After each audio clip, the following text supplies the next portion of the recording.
Assalamualaikum warahmatullahi wabarakatuh. Bertemu kembali dengan kuliah pengantar blok 2.6. Pada kesempatan kali ini kita akan membahas tentang epistaksis, trauma hidung dan kelainan septum. Epistaksis, trauma hidung dan kelainan septum ini merupakan suatu kelainan yang saling berhubungan dan kita akan membahasnya satu persatu. Mudah-mudahan bisa dapat diikuti dengan baik. Epistaksis, trauma hidung dan kelainan septum. Silahkan saudara atau para mahasiswa sekalian di scanning barcode berikut ini sebagai tanda kehadiran saudara atau mahasiswa sekalian. Nah, epistaksis, benda asing, obstruksi laring, abses leher dalam, tuli mendadak atau sudden deafness, vertigo, posisi paroxysmal gina, komplikasi orbita akibat rhinosinusitis akut dan sepsis merupakan kegawat daruratan di bidang THTKL. Kegawat daruratan ini berarti kita harus dapat mengatasi atau menata laksana dengan baik dalam waktu kurang dari 24 jam. Dikarenakan akan bisa mengakibatkan terjadinya komplikasi yang bisa membahayakan jiwa. Kita masuk ke topik yang pertama, yaitu tentang epistaksis. Pertama kita membahas tentang anatomi hidung, di mana hidung luar itu berbentuk suatu piramida. Ya, kita melihat di sini ada pangkal hidung atau bridge. Kemudian ada batang hidung atau dorsum nasi, kemudian puncak hidung atau tip nasi, dan ala nasi berada di bagian bawah, ya, bagian sini, bagian bawah. Kemudian ada columella, ya, columella, kemudian lubang hidung atau nares anterior. Nah, columella inilah nanti yang bahasa kita dikenal dengan cuping hidung, yang bergerak turun naik saat kita bernafas. Nah, dari gambar ini kita melihat ada komponen dari hidung ini berupa tulang keras atau osseus, kemudian ada komponen tulang rawan atau cartilago. Nah, bagian pertemuan antara osseus dengan tulang rawan ini dikenal dengan daerah namanya keystone area. Nah, di mana cartilago ini masuk ke dalam atau bagian bawah dari osseus ini sepanjang lebih kurang 1,5 7 sampai 1,5 cm, ya, 7 mili sampai 1,5 cm. Nah, ini juga penampangan dari anatomi hidung. Ada bagian paling luar berupa kulit, kemudian masuk ke bagian dalam yaitu SMES, superficial musculo-aponeurotic system. Kemudian bagian bawah berikutnya adalah periosteum, kemudian tulang atau bone, kemudian perikondrium, dan terakhir nanti di bawah adalah cartilago atau cartilage atau tulang rawan. Nah, nama lain dari epistaksis ini adalah perdarahan hidung, di mana penyebab lokal sebagian besar itu tidak kita ketahui atau dikenal dengan istilah idiopatik, yaitu sekitar 85%. Nah, kemudian diakibatkan juga ada trauma di daerah hidung, kemudian bisa terjadi karena iritasi lingkungan, benda asing, kemudian bisa rhinolit atau kondisi di mana terdapat berupa benda asing biasanya yang telah berlangsung lama kemudian membatu, kemudian bisa disebabkan oleh infeksi dan tumor, serta iatrogenik atau tindakan dari kedokteran atau tindakan bedah atau operasi. Nah, kemudian penyebab sistemik berupa adanya penyakit kardiovaskular, kemudian bisa kena kelainan darah, infeksi hormonal, kemudian kelainan komunital. Nah, hormonal ini seperti pada gangguan yang terjadi akibat proses kehamilan. Nah, di mana orang-orang dengan atau wanita dengan kehamilan ini bisa meningkatkan faktor risiko terjadinya epistaksis. Nah, ini kita lihat penampang 3 dimensi. Kita lihat betapa banyak sekali vaskularisasi yang ada di daerah hidung, sehingga biasanya walaupun luka atau trauma di daerah hidung ini berupa luka yang kecil, tapi bisa menghasilkan epistaksis atau mimisan yang berat. Nah, ini yang dikibatkan dari anastomosis yang sangat banyak di daerah hidung ini, seperti yang kita lihat pada slide yang sudah bisa lihat. Sangat banyak sekali di daerah septum, kemudian di daerah nasofaring juga, ya, sehingga sekali lagi luka kecil mungkin di daerah hidung tapi bisa mengakibatkan suatu pendarahan yang cukup hebat. Nah, kita lihat sumber pendarahan dari hidung. Nah, di sumber pendarahan epistaksis ini dibagi dua. Ada yang dikenal dengan epistaksis anterior, yaitu berasal dari plexus Kieselbach, ya. Nah, di mana yang terutamanya adalah dari arteri ethmoid anterior. Nah, sifatnya lebih ringan dan dapat berhenti dengan sendiri atau spontan. Nah, sedangkan epistaksis posterior, nah ini biasanya terjadi akibat trauma di daerah arteri sphenopalatina, kemudian arteri ethmoid posterior. Nah, biasanya epistaksis jenis ini lebih hebat, kemudian mengalir ke nasofaring dan jarang berhenti sendiri atau spontan, sehingga seringkali membutuhkan tindakan untuk menghentikannya. Nah, ini kita lihat perdarahan di daerah septum nasi atau daerah septum kita, ya. Nah, di sini kita lihat ada namanya daerah Little's area, ya, atau yang dikenal juga dengan plexus Kieselbach. Nah, ini merupakan tadi sudah disampaikan anastomosis dari beberapa arteri yang berupa anyaman, sehingga sangat rawan sekali terjadi pendarahan yang cukup hebat jika mengenai trauma di daerah ini. Ya, jadi ada pendarahan berasal dari arteri anterior ethmoidal arteri, kemudian bisa dari juga dari percabangan dari arteri ethmoid posterior ethmoidal arteri, kemudian juga cabang dari arteri sphenopalatina dan cabang anterior dari arteri columella, ya. Jadi cabang dari arteri columella bagian septum.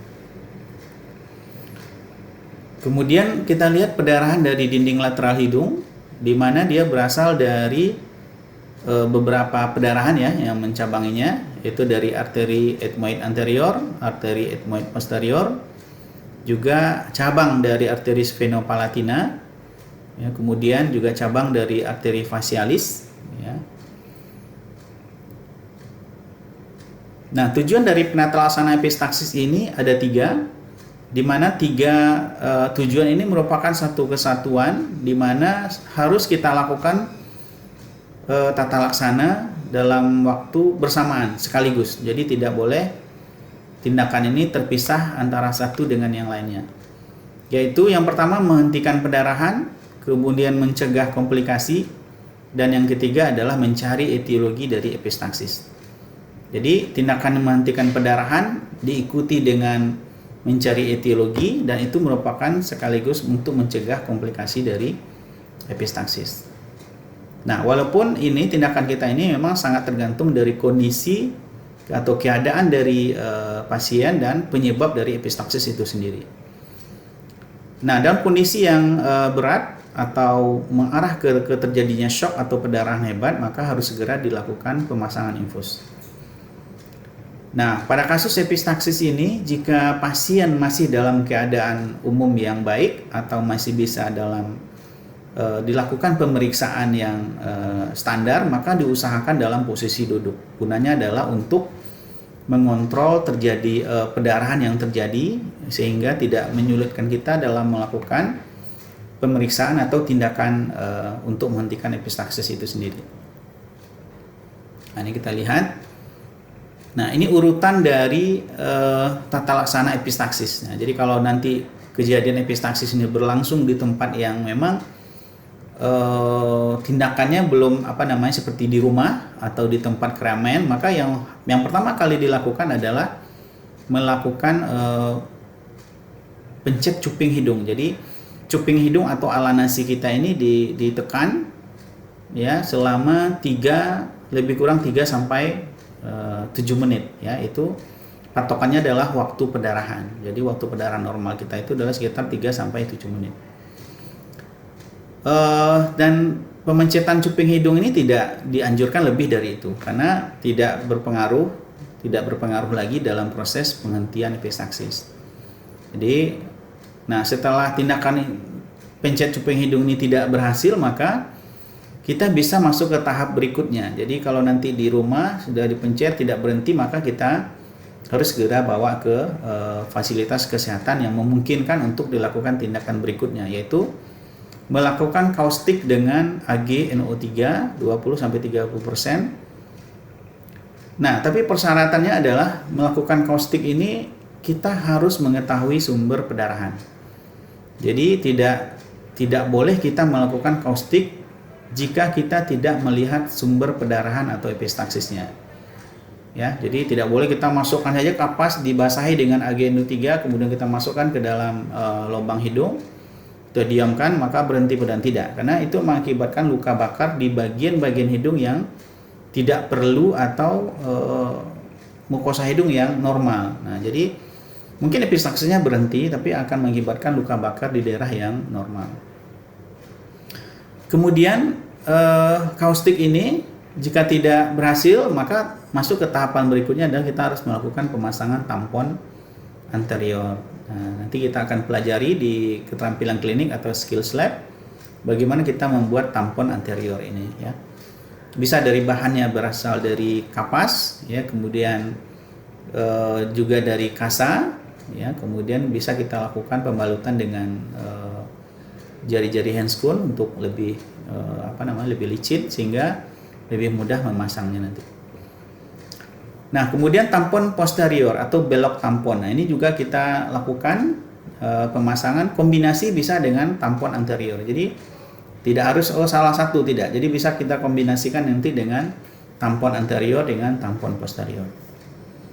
Kemudian variasinya atau jika kita tidak bisa melakukan tampon posterior, maka kita bisa lakukan pemasangan balon kateter Foley yang biasa kita gunakan untuk mengeluarkan cairan urin, pemasangan kateter urin. Nah, itu bersifat lebih sederhana dan tidak sesulit kita melakukan pemasangan dengan belok tampon. Nah, jika tindakan pemasangan tampon ini tidak berhasil, maka kita masuk pada tahapan berikutnya, yaitu melakukan ikat atau ligasi dari arteri yang menyebabkan terjadinya epistaxis. Nah, ini dalam tindakan operatif atau biasa di bawah general anestesi atau di bius umum ya.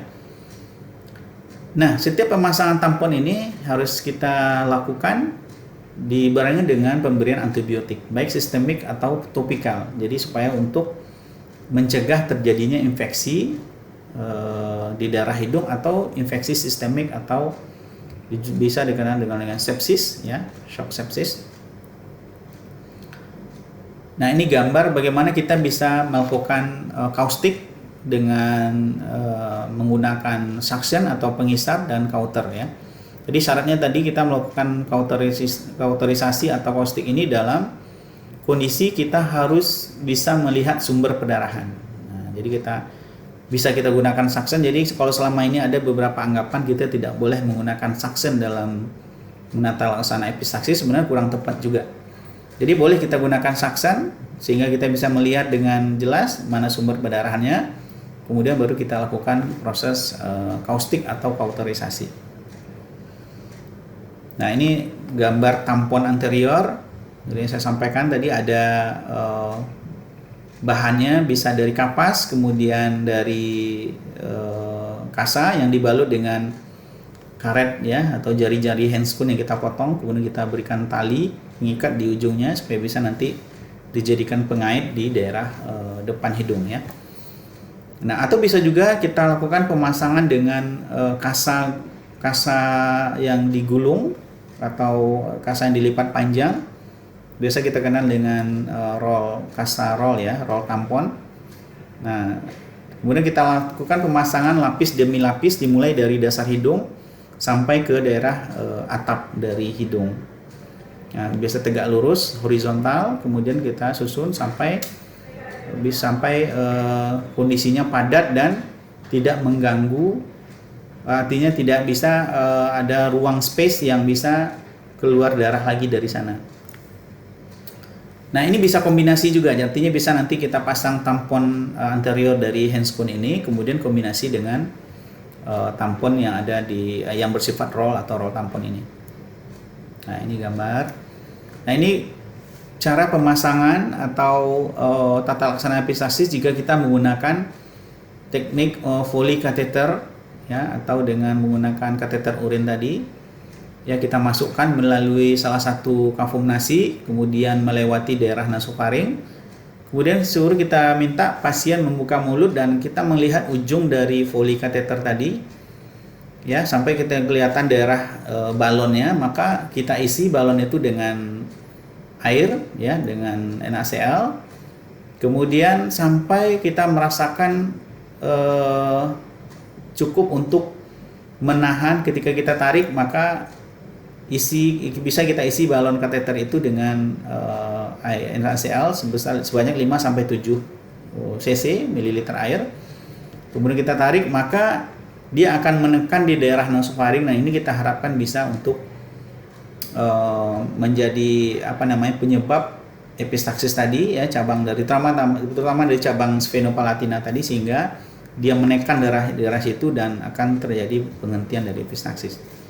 Sekali lagi, tindakan ini dapat kita kombinasikan dengan pemasangan tampon di daerah anterior hidung tadi, ya. Bisa dengan kasa, bisa dengan tampon handscoon tadi, ya. Nah, ini dengan variasi yang lain, tapi prinsipnya sama dengan Foley catheter tadi. Ada 2 balon tampon catheter, ya. Prinsipnya sama, ya. Mungkin di daerah kita tidak begitu familiar, ya, tapi di daerah di Eropa atau di luar negeri itu sudah lazim digunakan dual balon ini. Nah, tampon posterior ini memang membutuhkan keahlian kita, ya, kecepatan juga dalam melakukan pemasangan tampon ini. Karena bisa kita bayangkan ketika pasien mengalami epistaxis yang sangat berat, ya, darah akan keluar dari lubang hidung, bisa dari mulut juga. Nah, kita diminta bisa melakukan pemasangan belok atau tampon posterior ini dalam waktu yang cepat. Nah, jadi belok tampon ini terdiri dari kasa, ya, berukuran lebih kurang 3 cm. Kemudian ada terdiri dari 3 buah tali yang akan nanti kita gunakan. Nah, prinsipnya hampir mirip dengan pemasangan Foley catheter tadi. Jadi kita masukkan Foley catheter dengan melewati kafum nasi, salah satu kafum nasi. Setelah melewati di daerah ovula, kita tarik keluar, kemudian kita ikatkan satu tali, ya, satu tali ke ujung Foley catheter tadi. Kemudian kita tarik kembali tali tersebut sehingga kita bantu dengan mendorong dengan jari kita, ya, tampon tadi, sehingga nanti akan melewati uvula dan akan menekan kembali di daerah nasofaring. Nah, ini lihat pada gambar pada slide ini, ya. Nah, jadi akan tertahan di situ dan kita harus mewaspadai bagaimana kita menghindari trauma dari uvula. Jadi jangan sampai uvula ini terjepit di daerah kita pasang tampon tersebut. Ya, kalau terjepit dan jangka waktu lama bisa nekrotik. Ya, jadi kita waspadai supaya uvula ini tidak terjepit. Nah, kemudian sekali lagi bisa kita kombinasikan setelah belok ini terpasang, kita juga bisa melakukan pemasangan tampon anterior. Bisa dengan tampon roll tadi, ya, kemudian juga bisa dengan tampon handscoon tadi. Kita masuk kepada topik yang kedua, yaitu benda asing hidung. Benda asing hidung ini sangat khas sekali, terutama gejala pada anak, ya. Biasanya benda asing hidung ini memang banyak kita temukan pada anak-anak. Sangat jarang sekali terjadi pada orang dewasa, ya, karena anak-anak sangat suka memasukkan benda-benda yang mereka anggap menarik ke dalam lubang hidung, ya, bisa ke lubang telinga juga atau ke mulut juga. Nah, khasnya adalah jika kita menemukan pada anak dengan kondisi hidung berbau tapi bersifat unilateral atau sebelah saja. Ya, mungkin bisa kita temukan juga ada ingus kental, kemudian pasti juga ada keluhan hidung tersumbat. Ya, jadi sangat patognomonis sekali jika kita temukan hidung berbau pada anak unilateral, maka kita sangat curiga ada benda asing berada di kafum nasi tersebut. Nah, sifatnya adalah sama dengan benda asing di daerah telinga hidung tenggorok secara umum. Kita harus melakukan ekstraksi benda asing atau mengeluarkan benda asing. Jadi kita tidak boleh mendorong benda asing ke nasofaring. Nah, ini sangat harus jadi catatan kita sekalian. Ya, jangan sampai nanti ada pikiran gampangnya dalam tanda kutip, ya udah kita dorong aja benda asing jatuh ke nasofaring. Nanti akan keluar melewati anus gitu ya, saluran cerna anus. Tidak. Karena kita ketahui nasofaring adalah daerah nanti masuk ke daerah laring ya. Kemudian daerah laring itu ada percabangan di sana. Jadi ada cabang di depan anterior itu adalah saluran nafas. Kemudian di belakang adalah saluran cerna. Nah, kalau dia masuk ke saluran cerna mungkin tidak ada masalah, nanti jatuh ke saluran cerna mungkin bisa masuk atau keluar juga nanti melalui anus. Tapi kalau masuk ke saluran nafas, nah ini akan bersifat sangat berbahaya ya. Kalau terjadi obstruksi total di daerah laring, nah bisa menyebabkan kematian ya. Nah, prinsipnya harus segera kita keluarkan ya, menarik keluar tapi tidak boleh mendorong ke dalam. Nah, menolong pasien diusahakan dalam posisi duduk supaya kita mengurangi terjadi kemungkinan untuk terjadi aspirasi ke dalam saluran nafas yang kita sampaikan tadi. Nah, ini kita lihat gejala dan tanda dari benda asing ya, hampir 73% atau lebih 70% itu berupa batuk. Kemudian ada riwayat penurunan. Kalau yang lebih berat itu akan nanti ada penurunan suara nafas ya. Nah, ini pada kondisi yang lebih lanjut atau yang berat tidak sama nafas antara bagian paru kanan dengan daerah paru kiri atau toraks kanan dengan toraks kiri. Juga ada riwayat tersedak ya, kemudian ada wheezing, kemudian juga bisa demam, stridor dan segala macamnya. Nah, ini gambar bagaimana kita memposisikan anak dalam persiapan melakukan ekstraksi benda asing hidung. Nah, jadi bagaimana kita lihat kakinya dijepit dengan kaki orang tuanya, kemudian disilangkan, kemudian tangan kirinya memegang bagian badan anaknya dan tangan kanan orang tua memegang bagian kepala. Kalau perlu untuk anak-anak yang berada atau berusia di bawah 5 tahun bisa kita lakukan kalau istilah kitanya dibedung ya, dibedung. Tapi sekali lagi ini catatan untuk anak berada atau berusia di bawah 5 tahun ya. Kalau di atas 5 tahun tidak efektif lagi kalau dibedung ya, karena sudah sangat kuat. Kita masuk ke topik berikutnya, trauma hidung. Tadi dari sampaikan di bagian pendahuluan kuliah ini bahwasanya hidung terdiri dari osseous, tulang keras, kemudian ada cartilage ya, ada tulang rawan. Ini mesti kita lihat di sini ya. Juga ada daerah keystone area di daerah pertemuan antara osseous dengan cartilage ya, yang ada di batang hidung, bridge di bagian tengah ya. Nah, tulang rawan hidung atau cartilago hidung ini terdiri dari sepasang cartilago nasalis lateral superior ya, kemudian ada sepasang cartilago nasalis lateral inferior atau ala mayor. Nah, di sini kita lihat.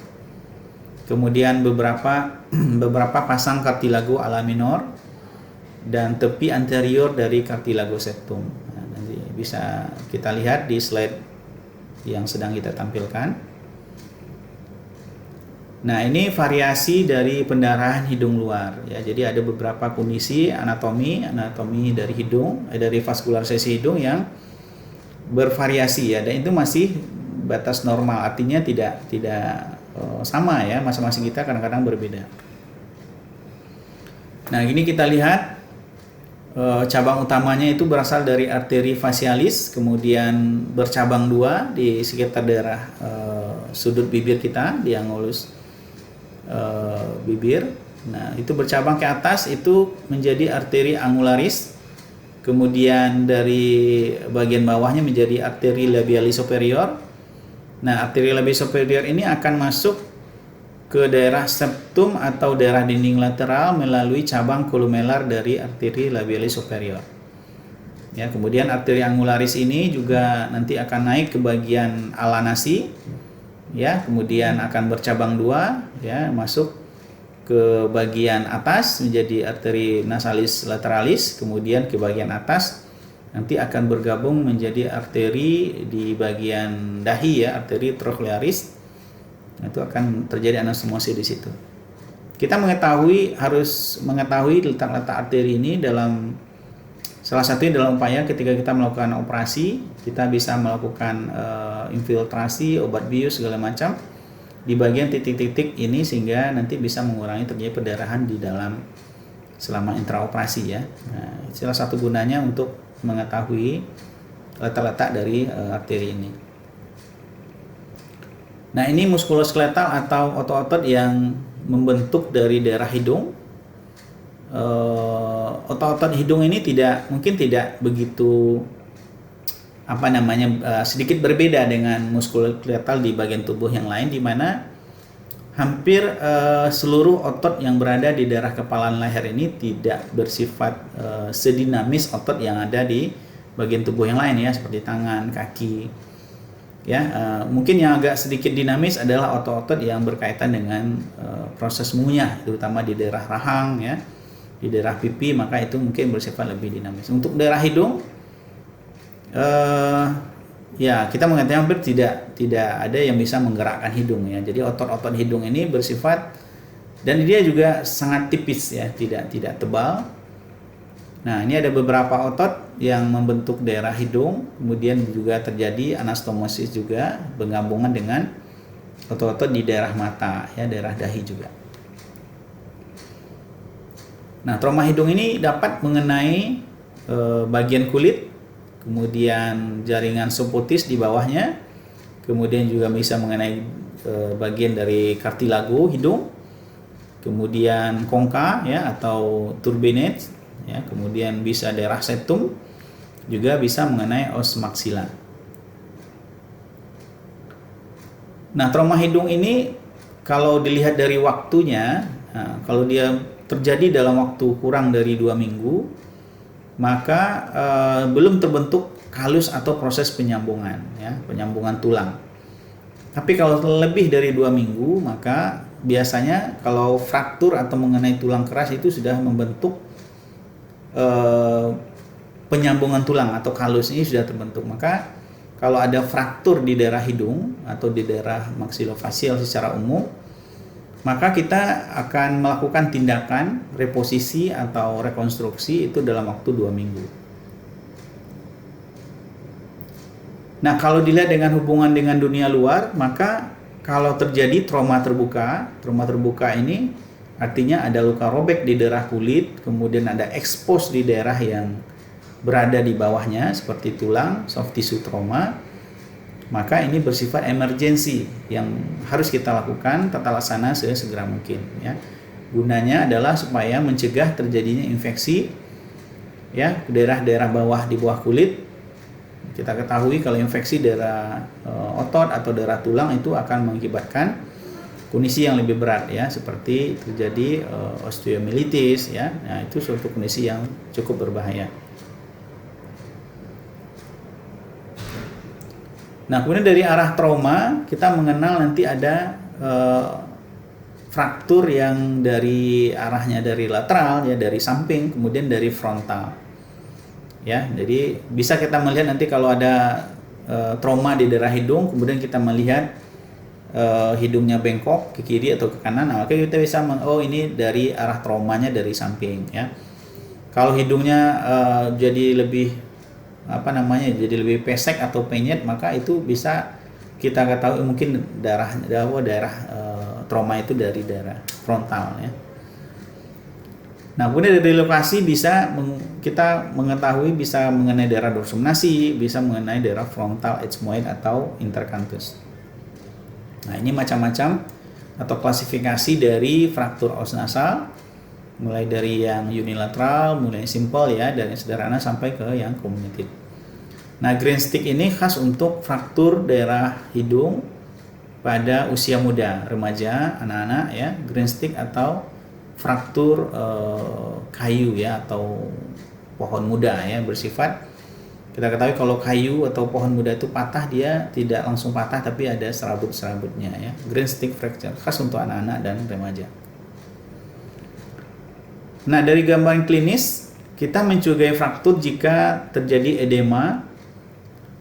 Kita menemukan edema, kemudian hematom, ada laserasi daerah trauma tersebut, bisa terdapat epistaksis, kemudian deformitas atau kelainan bentuk, juga bisa kita temukan krepitasi. Nah, krepitasi itu seperti gambaran udara di bawah kulit ya, atau ada juga bilang seperti gambaran pasir di bawah kulit. Jadi kalau kita tekan kulitnya seperti ada sensasi udara di bawah kulit. Nah, itu kalau hal ini terdapat di daerah bekas trauma, di daerah wajah, maka kita mencurigai ada fraktur di daerah hidung ya, atau daerah maksilofacial. Nah, pemeriksaan penunjang radiologi sebenarnya bukan suatu prosedur standar yang biasa kita lakukan, lebih ke aspek mediko-legal. Jadi kalau ada kejadian yang bersifat berkaitan dengan hukum ya, kemudian seperti kecelakaan, kemudian ada kekerasan, perkelahian segala macam, nah itu mungkin kita perlu kita lakukan ronsen os nasal apilateral, kemudian kita melihat untuk memastikan diagnosis klinis kita. Tapi kalau tidak ada, maka sebenarnya cukup dengan pemeriksaan atau dari diagnosis dari gambaran klinis. Nah ini ya, jadi pemeriksaan klinis ditambah dengan penunjang radiologi jika ada indikasi ya. Nah, untuk trauma hidung, tindakan penyelamatan atau life savingnya tetap kita bebaskan jalan nafas, terutama dari sumbatan darah ya. Kalau perlu kita tracheostomi ya. Jika perdarahan banyak menjurus ke terjadinya shock, maka kita harus lakukan pemasangan infus atau transfusi. Kemudian tujuan yang kedua mempertahankan fungsi hidung. Nah, jadi kalau tadi sudah disampaikan fraktur, jika terjadi fraktur maka kita harus melakukan reposisi, fiksasi internal dan eksternal itu dalam waktu kurang dari 2 minggu. Dimana kalau lebih dari 2 minggu sudah terbentuk halus maka lebih sulit. Ya, jika terjadi kondisi seperti ini bisa kita lakukan rekonstruksi tapi bersifat lebih sulit ya. Bisa kita lakukan tindakan osteotomi, pemahatan di daerah tulang yang mengalami trauma, juga mungkin perlu kita lakukan rinoplasti. Nah, jadi kalau kurang dari 6 jam di mana edemanya masih minimal, maka fraktur daerah hidung bisa kita lakukan ya hands manipulation method. Ya, jadi kita lakukan pendorongan dengan jari-jari kita sehingga bisa deformitas itu hidung itu kembali menjadi lebih baik ya. Tapi dengan catatan kurang dari 6 jam atau edemanya minimal. Jadi kalaupun kurang dari 6 jam tapi udah terjadi udem yang sangat berat, maka tidak boleh kita lakukan hands manipulation method ini. Nah, kita punya waktu tadi 7-14 hari pasca trauma. Ya, jadi kita lakukan di bawah bius umum atau general anestesi. Kita gunakan 2 forceps ya, Cunam, Walsum, dan Cunam as. Ya, jadi yang Walsum itu yang ini, yang bulat seperti huruf W. Nah ini yang Walsum itu yang lurus ya. Nah, kemudian kita lakukan refraktorisasi, reposisi, kemudian fiksasi ya dengan menggunakan gips ya selama 7-10 hari. Nah, jadi setelah reposisi kita pasang gips selama 7-10 hari. Nah, ini kondisi di mana kalau terjadi delay complication atau lebih dari 2 minggu, maka kita perlu melakukan open reduksi atau reduksi terbuka ya, bisa kita lakukan osteotomi tadi ya, kemudian kita lakukan rinoplasti, open approach dari luar ya, kalau tadi istilahnya close reduksi dari dalam saja. Nah, ini perlu kita buka. Open reduksi itu artinya kita melukai atau masuk melalui daerah kulit yang kita lukai ya. Biasanya itu kita buat insisi di daerah kulumelar. Nah, komplikasi segera atau early complication yang bisa kita temukan bisa terjadi edema, ekimosis, epistaxis, kemudian terjadi hematom septum. Nah, jadi cara mengetahui ada hematom septum ini bisa kita lakukan dengan palpasi menggunakan cotton aplikator. Jadi kalau ada trauma hidung, kalau nanti kita membedakan ini hematom septum atau kongka, sebenarnya kita palpasi dengan cotton aplikator. Kalau kita masih ragu juga, kita bisa lakukan aspirasi dengan menggunakan spade kecil ya, 1 cc atau 2,5 cc. Kalau ada darah di dalam spade itu, maka itu merupakan hematom septum. Itu kita evakuasi segera, karena nanti kalau lama-lama kita biarkan, maka akan terjadi nekrosis tulang rawan, dan itu akan berakibat terjadinya saddle nose. Sedangkan late komplikasi atau komplikasi lambat bisa terjadi obstruksi hidung, sumbatan hidung yang berlangsung lama, kemudian fibrosis, sinekia atau terjadi penempelan antara daerah lateral dengan medial hidung, kemudian perforasi septum, jadi septumnya jadi ada penghubung antara kafum nasi kanan dan kiri, kemudian saddle nose, ya saddle nose itu kondisi di mana bridge hidung ini jadi turun ya, jadi hidungnya itu lebih kalau kita istilahnya lebih pesek ya, lebih turun. Kemudian juga terjadi gangguan dari saluran air mata ya, jadi obstruksi ductus nasolacrimalis, terjadi epifora di mana pasiennya mengeluh air mata yang selalu keluar. Nah, itu bisa nanti kita lakukan tindakan joint operasi persigabung antara bagian telinga hidung tenggorok THT dengan mata ya, dikenal dengan tindakan dacryocystorhinotomy atau DCR. Nah, ini contoh-contoh kasus. Ini pada usia remaja 16 tahun, saddle nose sudah berlangsung lama ya. Dari CT scan-nya kita lihat ada fraktur daerah hidung. Kemudian kita lakukan rinoplasti dan augmentasi dengan tulang rawan iga. Nah, kita lihat fungsinya juga lebih baik dan estetikanya juga lebih baik. Nah, ini kasus yang kedua, kita lihat laki-laki ada fraktur di daerah frontal, kemudian daerah maksilaris kiri dan kanan. Ya, kemudian kita lihat ada gambaran hematosinus di daerah sinus maksila. Ya, kita lihat kekhasan trauma maksilofacial, tidak ada luka terbuka. Kita lihat di sini cuma laserasi di daerah dagu ya. Nah, tapi kita lihat bagaimana tulang di dalam wajahnya itu ya banyak terjadi fraktur. Jadi tidak selalu ada gambaran klinis yang jelas, luka terbuka, baru terlihat ada fraktur, tidak ya. Jadi kulitnya mungkin bagus-bagus saja, tapi di bawahnya juga sudah terjadi trauma yang berat. Kembali masuk ke kelainan septum. Nah, septum terdiri dari beberapa bagian ya. Jadi ada cartilago, kemudian ada tulang keras dari vomer ya, kemudian ada perpendicularis plates dari ethmoid yang bergabung ke nanti ujungnya itu menyatu dengan bagian dari sphenoid ya. Nah, sphenoid merupakan bagian dari basis kranii. Jadi hati-hati sekali. Jadi ada hubungannya dengan basis kranii atau dasar tengkorak. Nah, ini anatomi septum nasi. Kita lihat ada cartilago, tadi udah disinggung juga di awal kuliah kita, ada cartilago yang bentuk di daerah hidung, di daerah septum ya. Nah, ini tipe-tipe fraktur dari septum nasi ada lihat ada tipe Jarjaway yang pertama ini ya ke arah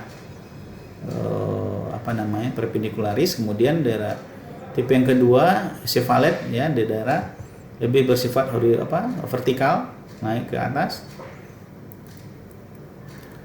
Nah, ini deviasi septum ya, macam-macam deviasi septum. Ada yang dislokasi, ada yang C-shape, ada yang S-shape, kemudian ada spur, ada penebalan di daerah septum. Nah, ini secara umum kita sebut dengan deviasi septum. Nah, jadi kalau hidungnya itu bengkok, nah itu selalu kita kenal dengan deviasi septum. Untuk bisa kita katakan dislokasi atau fraktur, itu harus kita buka, artinya harus kita kelihatan, kita insisi, kita lihat kartilagonya ada bengkok tidak, itu baru nanti kita bisa bedakan ini disebut dislokasi atau fraktur. Tapi kalau dari pemeriksaan rinoskopi anterior saja, kita cukup menyebutnya dengan deviasi septum. Nah, Kotl test ini suatu tes yang sederhana, bagaimana kita bisa menilai apakah ada sumbatan di hidung kita disebabkan oleh deviasi septum. Jadi kita letakkan bagian telapak tangan di daerah pipi, kemudian kita tarik ke arah lateral, kemudian kita tarik nafas. Nah, kita bandingkan jika kita tidak menariknya. Jadi tarik nafas sebelum ditarik ke lateral dengan dibandingkan dengan menarik ke lateral. Nah, jika terjadi nafasnya lebih baik dengan menarik ke bagian lateral, maka kita curiga ada sumbatan di daerah hidung disebabkan oleh deviasi septum. Ini Kotl testnya bersifat positif. Nah, ini gejala klinis yang bisa kita temui pada kasus deviasi septum. Yang pertama adalah obstruksi hidung, ya. Kemudian rhinogenic headache atau sakit kepala yang berlangsung lama. Jadi kalau ada kasus-kasus dengan rhinogenic migraine yang berlangsung lama, maka mungkin perlu kita lakukan pemeriksaan septumnya, apakah ada deviasi atau tidak. Nah, kemudian juga dalam jangka waktu yang lama bisa terjadi sinusitis, kemudian bisa epistaxis juga, kemudian anosmia, ya, kemudian juga gangguan deformitas bagian luar, dan juga bisa terjadi infeksi dari telinga tengah, ya. Nah, tindakan kita bisa septoplasti, ya, melakukan perbaikan bentuk dari septum, atau septorinoplasti. Nah, kalau septorinoplasti ada dua, jadi tindakan septumnya diperbaiki juga, kemudian rinoplasti atau bentuk hidungnya, ya. Nah, berikut kontraindikasi dilakukan septoplasti. Sebenarnya untuk di bawah usia 17 tahun tidak mutlak dilarang, ya, tapi mengingat masih ada proses pertumbuhan di bawah usia 17 tahun, maka kita harus berhati-hati. Boleh kita lakukan septoplasti dengan kriteria yang cukup ini juga, ya. Jadi tidak boleh agresif, kemudian tidak boleh pemahatan yang berlebihan sehingga nanti mengganggu pusat pertumbuhan hidung yang berada di daerah septum. Nah, ini tahap-tahapan dari operasi septoplasti, ya. Ada infiltrasi, insisi, elevasi, kemudian insisi cartilage, kemudian elevasi, kemudian membuang bagian cartilago dan tulang, kemudian stitching, kemudian terakhir nanti ada pickingnya, ya. Nah, komplikasi septoplasti bisa dari perdarahan, dan yang paling berat, ya jarang ya sih, adalah nanti kebocoran dari cerebrospinal cairan fluid, ya, atau fluid cerebrospinal fluid atau Rinore LCS, ya. Nah, tadi kita ingat hati-hati jika melakukan pemahatan di daerah septum, maka tadi kita mengetahui ada sambungan antara bagian perpendikularis dengan vomer, itu berujung nanti ke daerah ethmoid dan sphenoid, ya. Nah, ini sedikit mengenai pemeriksaan rinoskopi anterior, bagaimana kita bisa melakukan pemasangan lampu kepala dengan benar, ya, sehingga nanti memudahkan kita dalam melakukan pemeriksaan rinoskopi anterior. Ini posisi duduk antara dokter dengan pasien, ya, yang bersinggungan nanti adalah kaki sebelah kiri, kemudian alat-alat yang kita gunakan berada di sisi sebelah kanan dari dokternya, ya. Nah, ini dilihat dari atas bagaimana alat-alat yang akan digunakan berada di sisi sebelah kanan, kemudian pasien berada di sisi sebelah kiri. Nah, ini alat-alat untuk pemeriksaan hidung, ya. Di sini ada belok tampon, kemudian ada tampon anterior, ada pinset bayonet, kemudian ada spekulum hidung dari berbagai ukuran, kemudian ada kaca laring yang digunakan untuk pemeriksaan hidung, ya. Rinoskopi posterior nanti nomor 2 sampai nomor 4, ya. Kemudian ada spatula lidah dan nasoendoskopi. Kemudian ada pemanas, ya, untuk digunakan nanti di rinoskopi posterior. Nah, ini rinoskopi anterior bagaimana memegang dari spekulum, ya. Jadi jangan sampai terbalik, ya. Jadi kalau megang spekulum, telapak tangan menghadap ke atas, sedangkan bagian hidung dari spekulum hidung itu menghadap ke bawah. Jadi berlawanan, sehingga nanti kita melakukan memegang spekulum itu dengan posisi yang benar. Jangan sampai terbalik nanti, ya, nanti akan menyulitkan kita dalam melakukan pemeriksaan rhinoskopi anterior. Nah, memasukkan spekulum ke dalam lubang hidung juga hati-hati, dimasukkan dalam keadaan sedikit masukkan dalam keadaan tertutup, kemudian dikeluarkan dalam keadaan sedikit terbuka. Ya, jangan tertutup, nanti akan mengakibatkan terjepitnya dari fibrise atau bulu-bulu hidung. Ya. Nah, yang dinilai nanti di rhinoskopi anterior ini adalah kavum-nasi, lapang, sempit, ya. Kemudian apakah ada sekret bersifat serus, mukos atau purulen. Kemudian ini juga kongka inferior, kongka media. Ukurannya bagaimana? Eutrofi, atrofi, hipertrofi atau edema. Ya, kemudian daerah septum nasi, apakah ada deviasi? Kemudian jenisnya apa? Kalau ada deviasi, jenisnya bagaimana? Kemudian apakah ada massa? Nah, nanti kalau ada massa deskripsikan apakah mudah berdarah, kemudian warnanya bagaimana, ya. Apakah juga bisa ditemukan jaringan nekrotik atau tidak. Nah, untuk memeriksa spekulum dengan spekulum nasi ini, ya, memegangnya dengan satu tangan, dengan tangan kiri, baik untuk pemeriksaan kavum nasi kanan maupun pemeriksaan kavum nasi kiri. Jadi tidak perlu pindah, ya, pindah tangan memegang spekulum. Cukup dengan tangan kiri untuk kavum nasi kanan dan kavum nasi kiri. Nah, rhinoskopi posterior kita gunakan kaca nomor 2 sampai nomor 4, ya. Di kaca sebelumnya dipanaskan supaya tidak mengembun, tidak buram oleh nafas pasien. Kemudian lidah ditekan dengan spatula lidah. Kemudian kaca dimasukkan ke bagian uvula dengan arah kaca ke atas, dan pasien diminta bernafas melalui hidung, tetap melalui hidung. Nah, ini kan, ya. Jadi kaca tidak boleh menyentuh dinding posterior faring, karena nanti kalau tersentuh bagian itu akan mengakibatkan rangsangan refleks muntah, dan sinar lampu diarahkan ke bagian tenggorok. Nah, kita lihat nanti di daerah nasofaring, ya, mungkin tidak semuanya bisa kita, untuk yang pemula atau yang baru-baru latihan mungkin tidak begitu bisa melihat secara jelas semua bagian, tapi yang sangat diharapkan nanti adalah bisa melihat bagian koana, ya, bagian belakang dari lubang hidung atau nares posterior, sudah bisa mengidentifikasi ada massa segala macam di sana, itu sudah sangat baik. Nah, ini menguji aliran udara melalui hidung dengan tang spatel atau spatula lidah. Nah, ini sedikit keterampilan bagaimana membuat tampon hidung. Ya, tadi sudah disampaikan di bagian awal kuliah kita. Bisa dibuat dari bahan kapas dengan ukuran sekitar 5 x 7 cm, ya, panjangnya. Itu sesuai dengan panjang kavum nasi kita, sekitar 5 sampai 7 cm. Kemudian dijepit dengan kapas, bagian kapas ini dijepit dengan pinset bayonet, kemudian digulung, ya, digulung. Kemudian setelah padat kita masukkan ke dalam handscoon, ya, jari-jari handscoon yang sudah dipotong kita masukkan, kemudian kita beri tali pengikat di bagian ujung. Mungkin nanti akan bisa kita praktekkan di skills lab atau keterampilan klinis bagaimana membuat tampon hidung, ya. Nah, ini video pemeriksaan hidung. Kita lihat pemeriksaan hidung luar, ya. Dia lihat mungkin tidak perlu kita gunakan lampu kepala kalau ruangannya cukup terang, ya. Nah, ini membuka lubang hidung tanpa spekulum, kita lihat, ya, kavum nasi kanan atau kavum nasi kiri. Nah, ini cara memegang pemakaian spekulum hidung atau rhinoskopi anterior, ya.